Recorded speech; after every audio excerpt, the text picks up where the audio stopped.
Car accidents are my worst fear. People just aren't careful, you know? I saw this one woman, she was smoking a cigarette and talking on the cell phone at the same time. I was like, man, that woman is asking for an accident.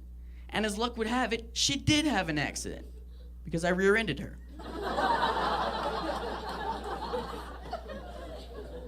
And that's a bad feeling. I hate those little accidents, like just barely, and they cost you a whole load of money. I once backed over this guy's motorcycle in a Chipotle parking lot. And I like motorcycles, you know? It makes it really easy to tell who the homosexuals are. And I barely bumped his bike, and apparently I did $700 worth of damage to his brake lever. Yeah, right. So I was really bitter about it, right? So I looked up the guy on the internet, hoping that he, like, directed child porn or was a meth dealer or something. Like, he deserved to get his bike run over. Turns out, he's a pastor here in Denver. So that made me feel even worse. What's funny, this is a true story, I actually found his Twitter, and I followed it back to the point when I backed over his bike, and he tweeted, "Grr, ... some kid just backed over my bike." So I tweeted him back, and I was like, I'm 19, I'm not a kid. Maybe this is God's way of telling you, you shouldn't ride a motorcycle. Yes. So anyway, now we're friends on Facebook. Have you ever noticed that your sentences become a lot less cool when you put the words "on Facebook" at the end? Like, I have 750 friends on Facebook.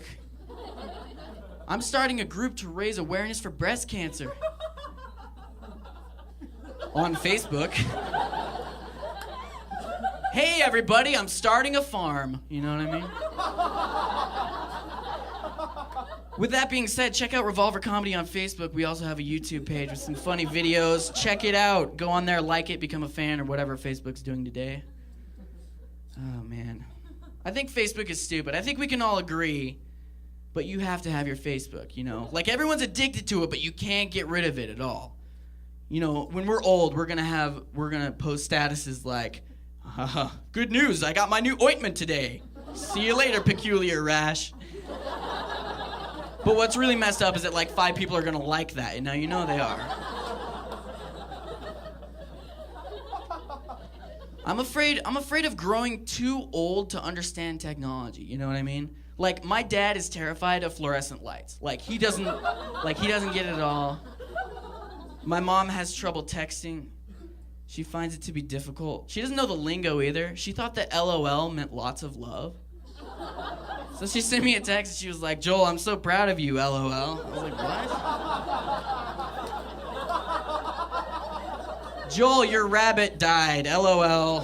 Hope this doesn't ruin your day." I'm like, "Thanks, Mom." My mom likes to watch those cake shows. Have you guys seen these cake shows? I am astounded at how many shows are just based on cake.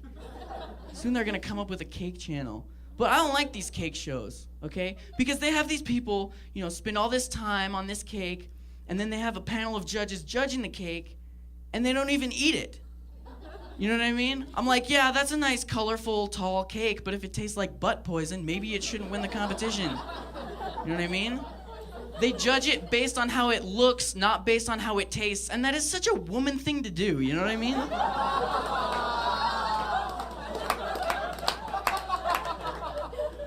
Seriously. And they don't even eat those cakes. They just throw them all away. I bet some kids in Africa would love to have some cake, you know? We have way too much food in this country. We have way too much food. Every 4th of July, they have a Nathan's hot dog eating contest where they get like 30 professional eaters and they see how many hot dogs they can eat in 8 minutes.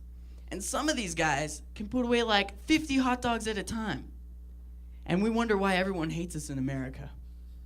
Can you imagine being from a third world country where all of your friends and family are dying of starvation, and then you come here and see, oh, tra-la-la, let's see how many hot dogs we can eat. Food is such an abundance here, let's play games with it.